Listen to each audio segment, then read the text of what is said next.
ప్రభునందు ప్రియమైన దేవుని బిడ్డలకు మన ప్రభు అయిన యేసు క్రీస్తు నామమున శుభములు కలుగునుగాక.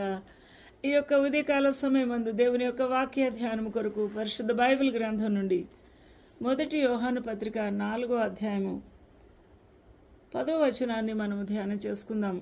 జీవజల ఊటలు by doctor Swapna online ministries నుంచి వెలువడుతున్న ఈ యొక్క వాక్య ధ్యానము మన జీవితములకు ప్రభు ఆశీర్వాదకరంగా ఉంచునుగాక. ఆమేన్. ప్రభునందు ప్రియమైన వాళ్ళారా, దేవుని యొక్క వాక్య ధ్యానములో భాగంగా దేవుని ప్రేమను మనము ధ్యానం చేస్తూ ఉన్నాము. దేవుని ప్రేమలో ఉన్న అత్యున్నతమైన గుణలక్షణములు, ఆయన యొక్క త్యాగము, ఆయన యొక్క ప్రేమ ఇంకా ఏ విధంగా నెరవేర్చుతూనే ఉన్నాడు అని మనకు తెలియజేస్తూ ఉంది. అందువల్ల 4వ అధ్యాయము 10వ వచనంలో చూసినప్పుడు మనము దేవుని ప్రేమించితమని కాదు, ఆయన మనల్ని ముందుగా ప్రేమించాడు. మనం ఏమనుకుంటాము, మనం ముందుగా ప్రేమించాము అందుకని దేవుడు మనల్ని ప్రేమిస్తున్నాడు అని అనుకుంటాం. కానీ ప్రభువు మొట్టమొదటిగా తానే ప్రేమించి ఉన్నాడు. దానికి రుజువులు మనం ఆలోచన చేస్తే మానవుని జీవితంలోకి కావలసిన సర్వము ఆయన ముందుగానే సృష్టించి ఉంటున్నాడు. ఆ తర్వాతనే ఈ లోకములో మానవుడు జీవించడానికి అన్ని పరిస్థితులు ఏర్పాటు చేసిన తర్వాతనే మానవుని తన స్వహస్తములతో సృష్టించినట్టుగా మనము గమనిస్తూ ఉన్నాం. ఆదికాండంలోనే రుజువు చేసి ఉన్నాడు. తానే మనలను ప్రేమించి ఉంటున్నాడు.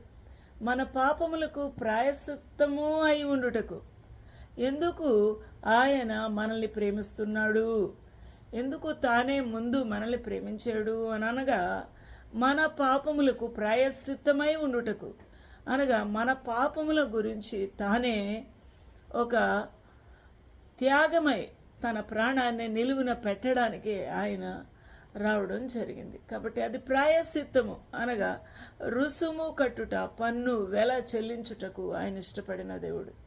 అందువల్ల మానవుడు పాపం చేసి దేవుడు అనుగ్రహించు మహిమను పొందలేకపోతున్న ఆ యొక్క దౌర్భాగ్యమైన స్థితి నుంచి, ఆ కోల్పోయిన స్థితి నుంచి తిరిగి ప్రసాదించుటకు, తిరిగి ఆయన యొక్క దైవ సన్నిధిలో మహిమను అనుభవించుటకు, ఐశ్వర్యవంతులుగా ఆ పరలోకములో తనతో కూడా చేయుటకు ఆ ప్రభు మనలను ముందుగా ప్రేమించాడు. అందుకే సర్వమును వదిలిపెట్టి పరలోకమునే విడిచిపెట్టి దాసుని స్వరూపము మన కొరకై ధరించుకున్నాడు. అందువల్ల ఫిలిప్పీలకు రాసిన పత్రిక 2వ అధ్యాయంలో మనం చూడవచ్చు, దాసుని స్వరూపమును ధరించి ఆయన తను తాను రిక్తునిగా చేసుకున్నాడు, తను తాను కుదించుకున్నాడు. ఆయన ఎంత పెద్దవాడు, ఎంత ఉన్నతుడు, ఎంత సర్వోన్నతుడు, ఎంత శక్తిమంతుడు, ఎంత మహోన్నతుడు, ఆకాశ మహాకాశములు పట్టజాలనంత అంత గొప్ప దేవుడు. ఆయన చిన్నవాడిగా, ఆయన ఒక్క చిన్న బొట్టు వలె, చిన్న డ్రాప్ వలె ఆయన కుదించుకొని ఆయన ఆ యొక్క మరియమ్మ గర్భము లోపల పిండాకృతిగా పరిశుద్ధాత్మ ద్వారా వెలిసిన దేవుడు. ఇక్కడ ఆలోచన చేసినప్పుడు తన జనతైక కుమారుని, తండ్రి అయిన దేవుని యొక్క ప్రేమ ఇక్కడ మనం అర్థం చేసుకుంటే, తనకున్న కుమారుడు జనతైక కుమారుడు, ఆ కుమారుని ఈ లోకమునకు పంపించుటకు ఆయన ఏర్పాటు చేసుకున్న ఛానల్, ఆ పద్ధతి ఏమనగా మానవ రూపము. ఎందుకు? మనిషి మానవ రూపంలో ఉన్నాడు కాబట్టి. ఆ పిల్లలు రక్తమాంసములు కలవారైనందున తాను కూడా రక్తమాంసములలో పాలివాడాయను.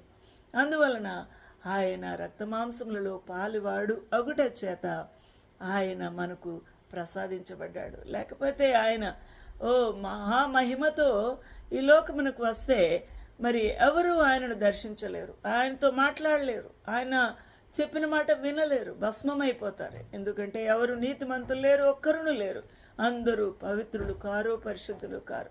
కాబట్టి పరిశుద్ధుడు ఒక్కడును లేని కారణంగా ఆ ప్రభుతో మాట్లాడుటకు, లేక ఆయన చెప్పిన మాట వినుటకు ఎవరికి ఏ యోగ్యత లేదు. అందువల్ల ఆయన తను తాను రిక్తునిగా చేసుకున్నాడు. ఆయన దాసునిగా వచ్చాడు, సామాన్యమైన మానవుడిగా.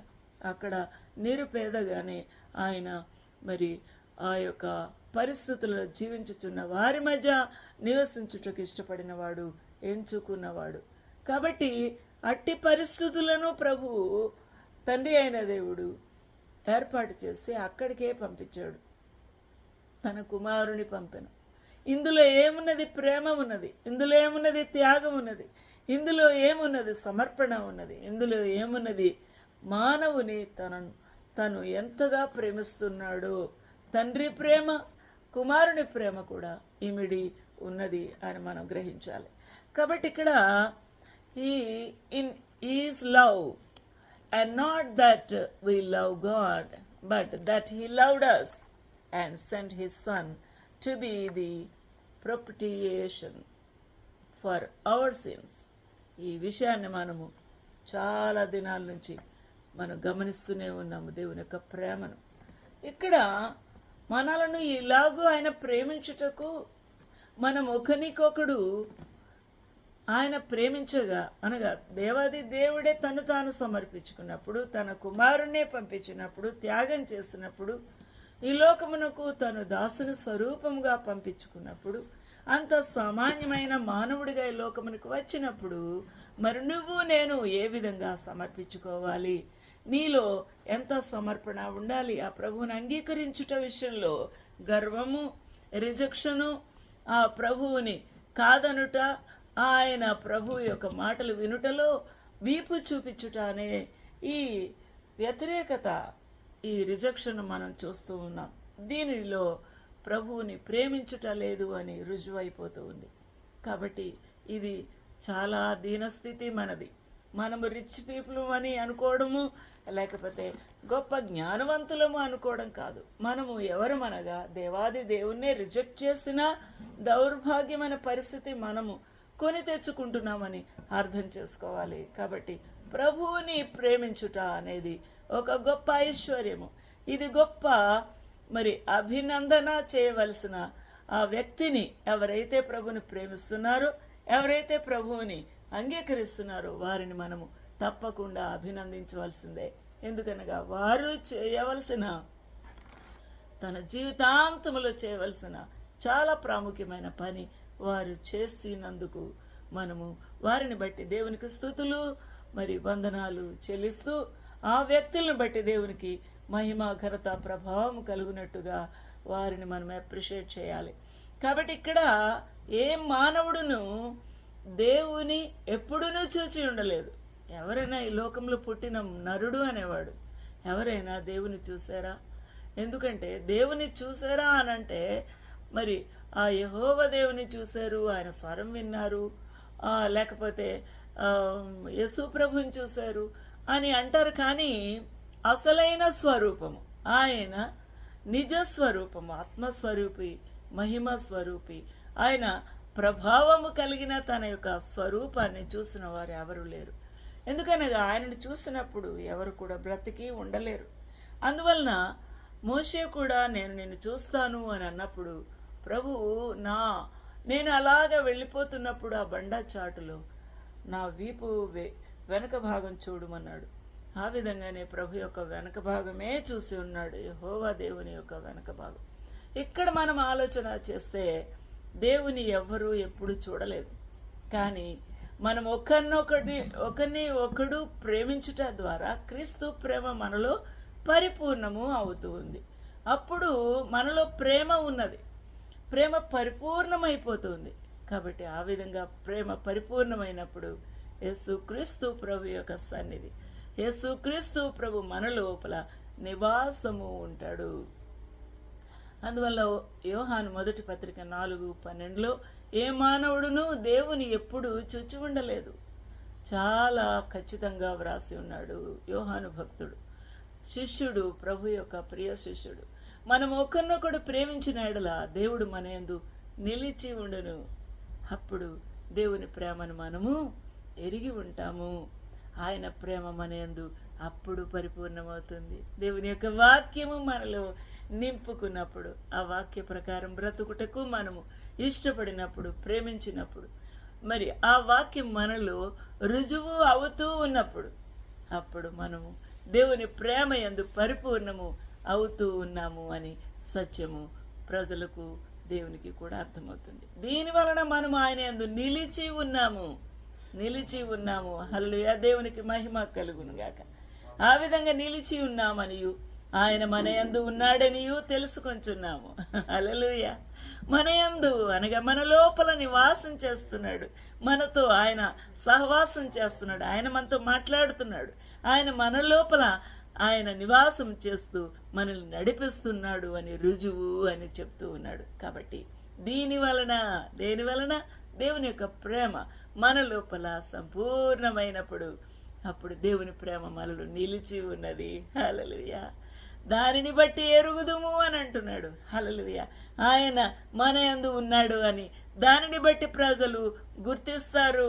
హల్లెలూయా, దేవునికి మహిమ కలుగును గాక.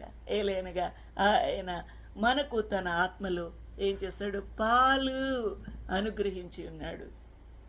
హల్లెలూయా, దేవునికి మహిమ ఘనత ప్రభావం కలుగునుగా. Hereby know we that we dwell in him and he in us because he hath given us of his spirit. Hallelujah, దేవునికి మహిమ కలుగును గాక.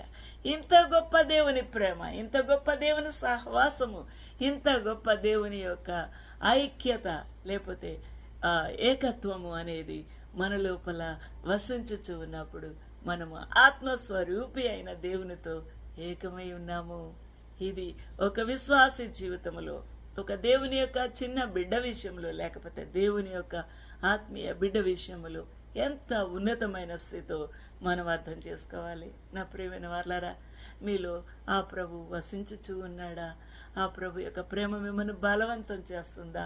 ఆ ప్రేమతో మీరు ఈ లోకములో ఉన్న నీ తోటి సహోదరుని కూడా ప్రేమించగలుగుతూ ఉన్నావా? ఆలోచన చేద్దామా? అట్టి భాగ్యం ప్రభు మనకి ఇవ్వాలని ఆశ కావాలి.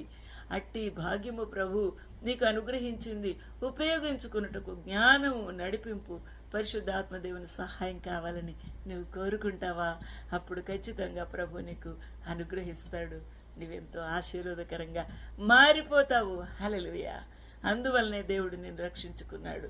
అందువల్ల ఈ లోకములో ఆయన నిలబెట్టుకున్నాడు. ఇంకా నీకు ఊపిరిని ప్రసాదించి నీ జీవితమును ఎక్స్టెండ్ చేస్తున్నాడు. అందువలన దేవుని యొక్క ప్రేమను రుచి చూడు, ఇతరులకు కూడా రుచి చూడనివ్వి.